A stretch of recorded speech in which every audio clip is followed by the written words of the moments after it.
My name's Abigail, and I've always been a go-getter. For years, I poured my heart and soul into my career at a construction company. I started as a lowly intern, but through sheer determination and countless late nights, I clawed my way up to deputy director. I was overseeing the most challenging architectural marvels in the city. Skyscrapers that kissed the clouds, bridges that spanned impossible distances, and buildings that defied gravity. Each one was a testament to what I could achieve when I set my mind to it. My colleagues used to joke that I was married to my job. They weren't far off. I lived and breathed construction. My apartment was filled with blueprints and models. My weekends were spent touring building sites. And my bank account? Well, let's just say it was very healthy. But as I approached my mid-30s, something changed. I'd look at the towering structures I'd helped create and feel a sense of pride, sure. But there was also an emptiness, a void that no amount of professional success could fill. It was like a switch had been flipped. Suddenly I saw couples everywhere, holding hands in the park, pushing strollers down the street, stealing kisses in cafes. And I wanted that. I wanted it badly. But dating at 36 isn't easy, especially when you've spent the last decade focused solely on your career. I tried the apps, went on a few awkward blind dates set up by well-meaning friends. Nothing clicked. Then, at an industry conference of all places, I met Tom. He was charming, intelligent, and shared my passion for architecture. We bonded over our mutual love of Frank Lloyd Wright and our shared frustration with city zoning laws. Our relationship moved quickly. Within a year, we were married in a small ceremony surrounded by our closest friends and family. I'd never been happier. One night, as we cuddled on the couch in our cozy apartment, Tom turned to me with a glint in his eye. "Abby," he said, using the nickname only he was allowed to use, "I've been thinking, why don't we build our own house? Our dream house?" I threw my arms around him, nearly knocking him off the couch. Yes, 1,000 times yes. The next few months were a whirlwind of activity. I threw myself into designing our dream house with the same passion I'd always applied to my work projects. I enlisted the help of our company's leading architect, and together we created something truly special. We pored over every detail, from the layout to the materials. I wanted everything to be perfect. This wasn't just a house, it was our future.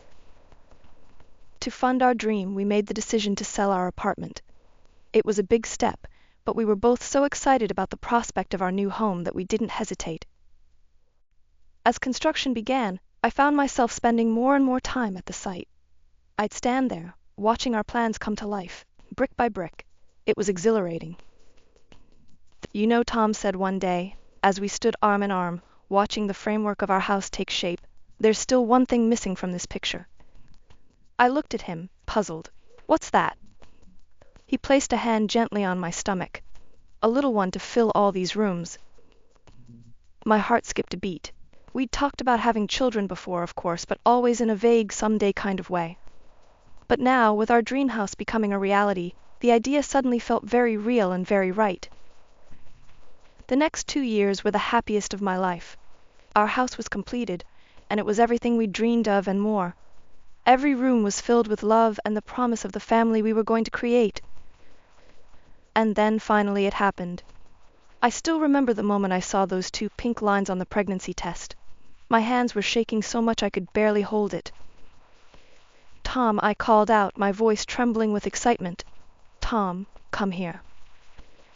He rushed into the bathroom, concern etched on his face. "What is it? Are you okay?" I couldn't speak. I just held out the test. Tom let out a whoop of joy and swept me up in his arms, spinning me around the bathroom. We were both laughing and crying, overwhelmed with happiness. The next few months were a blur of doctor's appointments, nursery planning, and daydreams about our future. We decided not to find out the baby's sex, wanting it to be a surprise. At my 5-month checkup, the doctor confirmed that everything was progressing perfectly. Our baby was healthy and growing right on schedule. Tom and I left the clinic on cloud 9, already making plans for the next 4 months. The phone call came at 3:17 a.m. I remember because I glanced at the clock as I fumbled for my phone, my heart already racing with a sense of foreboding. "Mrs. Thompson," an unfamiliar voice.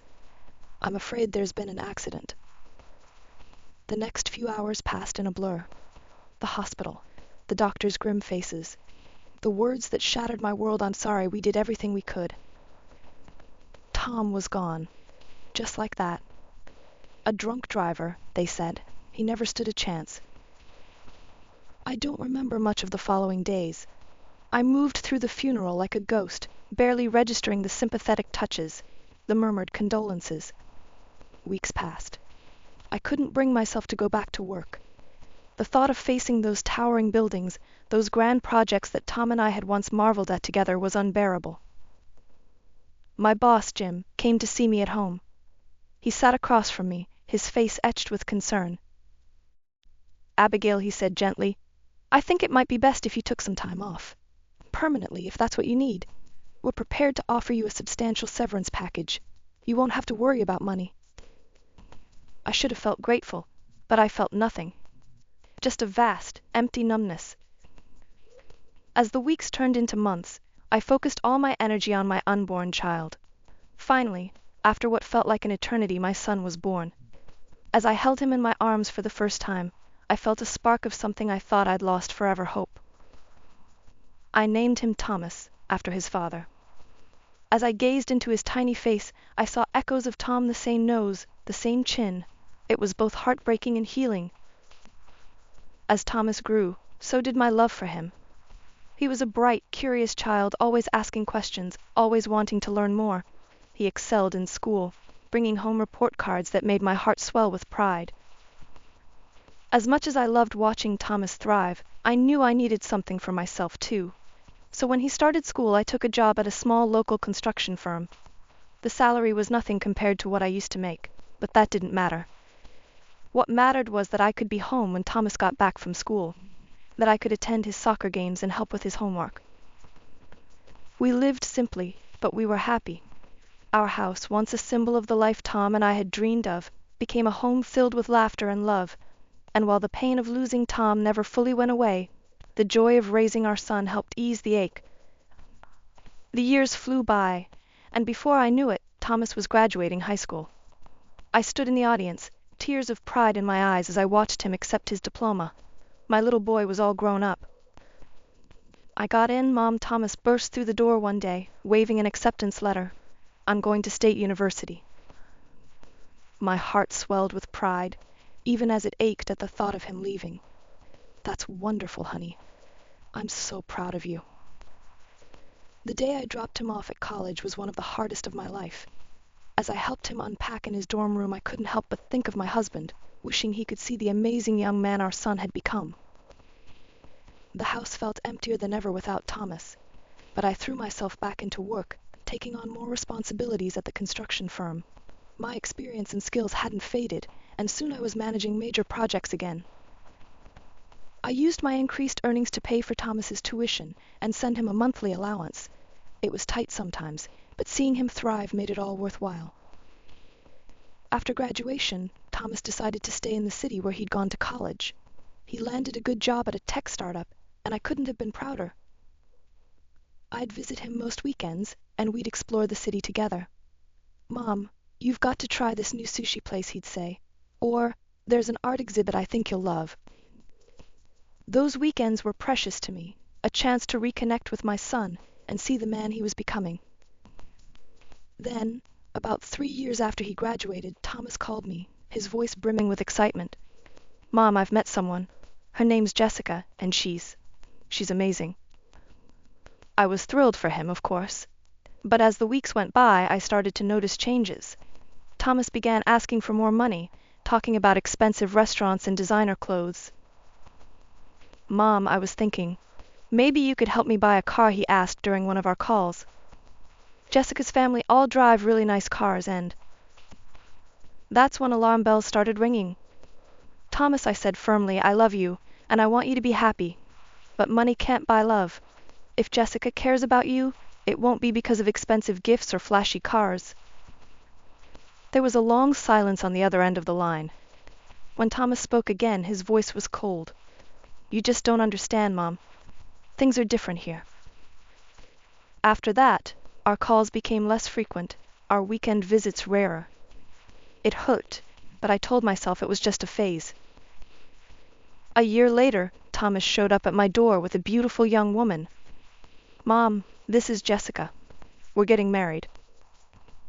Jessica was indeed stunning, with perfectly styled hair and designer clothes. She was polite, and to my surprise, she seemed genuinely impressed by our home. "Oh my goodness," she exclaimed, her eyes wide as she took in the living room. "This house is incredible. I've never seen anything like it." She moved from room to room, marveling at the details. "The layout is so thoughtful, and the way you've maximized the natural light. It's just beautiful. And so functional, too." Thomas beamed, clearly pleased by her reaction. "We wanted to invite you to the wedding in person," he said, handing me an ornate invitation. "Jessica's parents are handling everything." As they left, I felt a mix of emotions. Jessica's admiration for the house seemed genuine, but I still couldn't shake a feeling of unease about the changes I'd seen in Thomas. The wedding was a lavish affair, more like a society event than a celebration of love. I felt out of place among the designer gowns and expensive jewelry, acutely aware of my own simple dress. As my bank account grew, so did an idea that had been percolating in the back of my mind. I wanted to do something special for Thomas and Jessica, to show them how much they meant to me. I started sketching plans for a house, one that would combine my years of experience with everything I knew about Thomas's tastes. But I held off on starting the project, telling myself to wait for the right moment.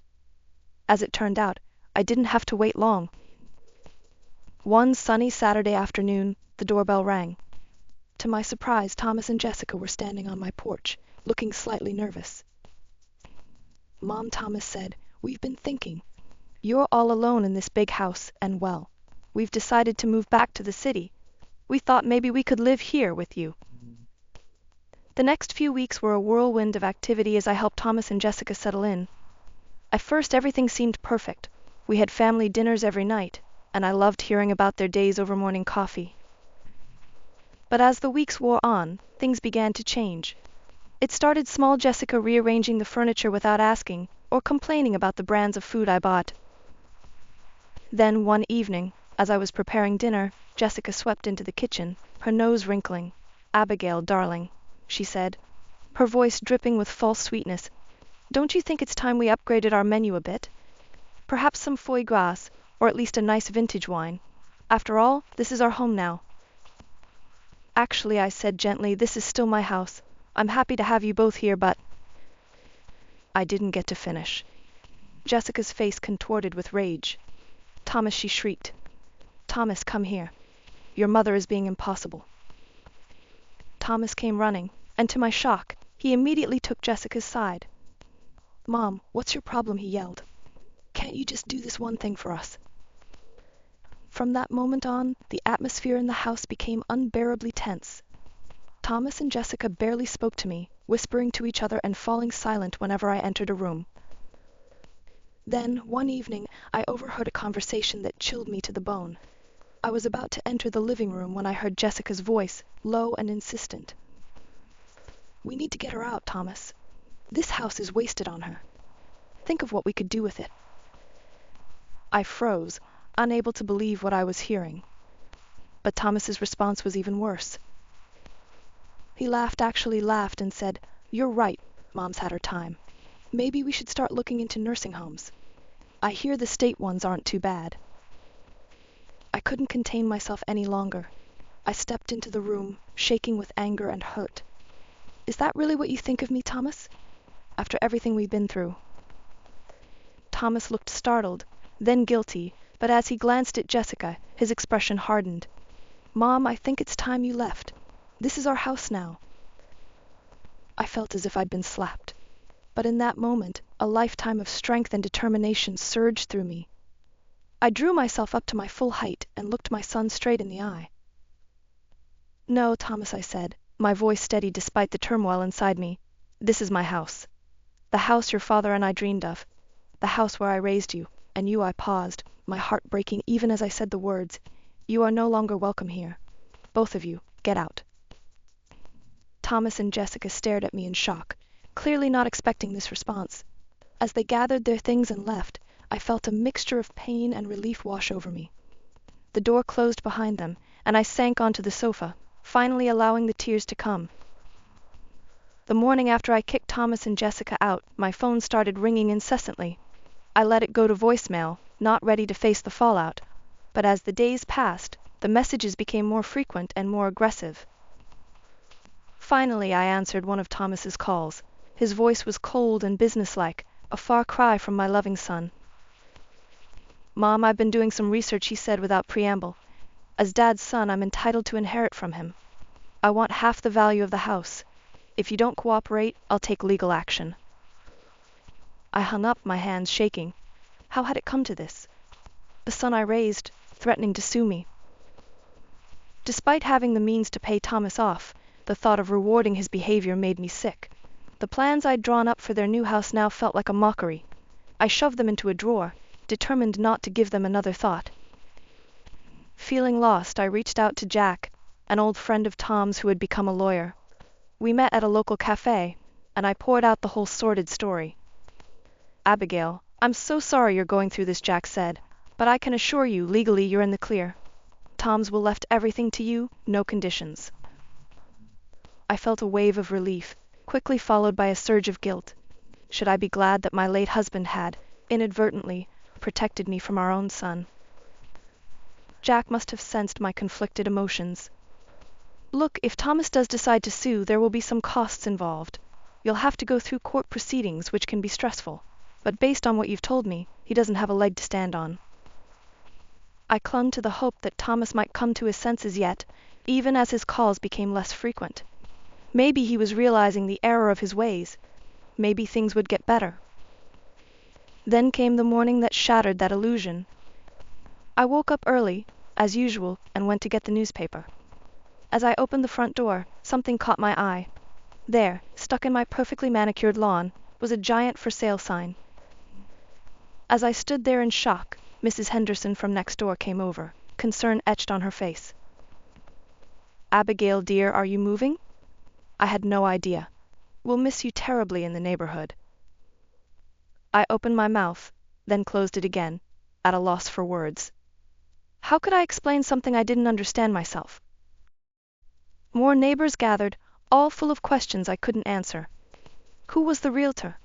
When was the open house? Had I found a new place yet? Feeling overwhelmed, I retreated into the house and tried calling Thomas. It went straight to voicemail. I left message after message, each more desperate than the last. Finally, I couldn't take it anymore. I marched outside, grabbed the for sale sign, and yanked it out of the ground with all my strength. I carried it around to the back of the house and threw it behind the garden shed, out of sight. That evening I was trying to relax on the sofa, my mind still reeling from the events of the day. The house felt oppressively quiet. Suddenly the front door burst open, shattering the silence. Thomas strode in, Jessica close behind.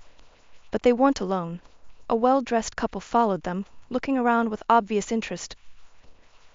"And this is the living room," Thomas was saying, his voice unnaturally bright. "Notice the vaulted ceilings and the custom fireplace." The couple nodded appreciatively. "It's stunning," the woman said. "We'd be prepared to make an offer right away." I couldn't believe what I was hearing. "Excuse me," I said, my voice shaking with anger. "This house is not for sale. I'm going to have to ask you all to leave immediately." Thomas turned to the couple, an apologetic smile on his face. "I'm so sorry about this. This is just crazy old lady who sometimes wanders in. Pay her no attention." I felt like I'd been slapped. "Thomas, how dare you? I'm your mother." "See what I mean?" Thomas said smoothly. "Delusional. We'll have her removed, don't worry." My hands were shaking so badly I could barely operate my phone. "I'm calling the police right now if you don't all leave." Seeing I was serious, the couple hurried out. Thomas and Jessica lingered, fury evident on their faces. "You'll regret this," Jessica hissed. "You'll never see your son again. Or your grandchildren." As they stormed out, I suddenly noticed Jessica's slightly rounded stomach. The realization hit me like a ton of bricks. She was pregnant. I was going to be a grandmother, and I might never even meet my grandchild. The following weeks were a blur of legal proceedings. Thomas and Jessica, backed by her parents' money, had hired a team of high-powered lawyers. They threw everything they had at me, trying to claim that Thomas had rights to the house, that I was mentally unfit, that I had promised to sign over the property. I was exhausted. My health began to suffer. Dark circles appeared under my eyes and I lost weight rapidly. Eventually, I had to quit my job. I simply couldn't concentrate on work with all this going on. One morning, as I was picking up the newspaper, checking, as always, to make sure no new for sale signs had appeared overnight, my neighbor, Mrs. Henderson, approached me. "Abigail, dear," she said gently, "I hate to see you suffering like this. Have you considered going public with your story? There's a TV show that deals with family disputes. Maybe if you told your side?" I thanked her, but put the idea out of my mind, or at least I tried to. Then came the phone call that changed everything. It was Thomas, his voice dripping with disdain. "Listen, you old fool," he snarled. "You can't hold out forever. Why don't you just give up and save us all a lot of trouble?" Something in me snapped. The pain, the betrayal, the sheer injustice of it all, it was too much. The next day I called the number Mrs. Henderson had given me. A week later I found myself sitting under bright lights, cameras pointed at me, telling my story to a sympathetic host and a shocked studio audience. As I spoke about the house Tom and I had built, about raising Thomas, about the betrayal and the legal battles, I felt a weight lifting off my shoulders. For the first time in months, I felt like someone was truly listening to me. I had no idea what the consequences of this decision would be, but as the audience murmured in sympathy and the host promised to get to the bottom of this, I felt a glimmer of hope. Maybe, just maybe, this would be the turning point I'd been praying for. A few days after my television appearance, I heard a knock at the door. I found myself face to face with Jessica's parents, looking uncomfortable and out of place on my porch. "May we come in?" Jessica's father asked, his voice uncharacteristically hesitant. I nodded, bracing myself for another confrontation. But as we settled in the living room, they surprised me. "We saw you on TV," Jessica's mother began, her eyes brimming with tears. "We had no idea what Jessica and Thomas were doing. We're so sorry, Abigail." They explained how they'd spoiled Jessica, always giving in to her demands for money. When they learned about her pregnancy, they bought the couple an apartment, thinking it would make them happy. But Jessica was furious, her father said, shaking his head. "She said she deserved a house, not some cramped apartment when we refused. She said she'd handle it herself. We had no idea this is what she meant." "I was going to build them a house," I admitted, pulling out my old sketches. "I had the money, the plans. But after everything that's happened, I can't reward their behavior." Jessica's parents nodded in understanding. "We've decided to cut them off financially," her father said firmly. "No more money for lawyers or anything else. It's time they learned to stand on their own 2 feet." True to their word, Jessica's parents withdrew their financial support. Without the money for high-powered lawyers, Thomas and Jessica's case crumbled. The judge ruled in my favor, affirming my sole ownership of the house. I should have felt victorious, but mostly I just felt tired and sad. Months passed.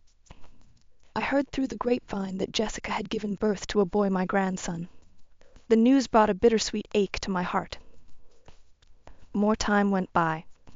Occasionally I'd get desperate calls from Thomas or Jessica, begging for money. Each time I forced myself to say no, even though it broke my heart a little more. Then, 2 years after that fateful TV appearance, I opened my door to find Thomas standing there.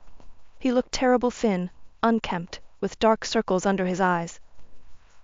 "Mom," he croaked, and then he broke down crying. Through his tears, Thomas poured out his heart. How he'd been selfish and stupid. How he'd let Jessica's greed infect him. How he now understood the sacrifices I'd made raising him alone.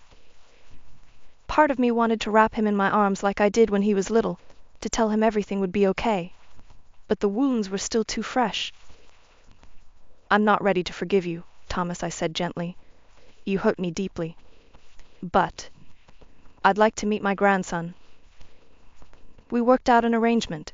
Every other Saturday, Thomas would bring little Tom Jr. to visit. I'd babysit, buy him clothes and toys, and for a few hours I could pretend we were a normal, happy family. Surprisingly, it was Jessica who began to thaw first. One day, as she picked up Tom Jr., she paused. "Thank you," she said quietly, "for everything you do for him. I understand now how lucky Thomas was to have you as a mother. As for Thomas and me, we're still working on rebuilding our relationship.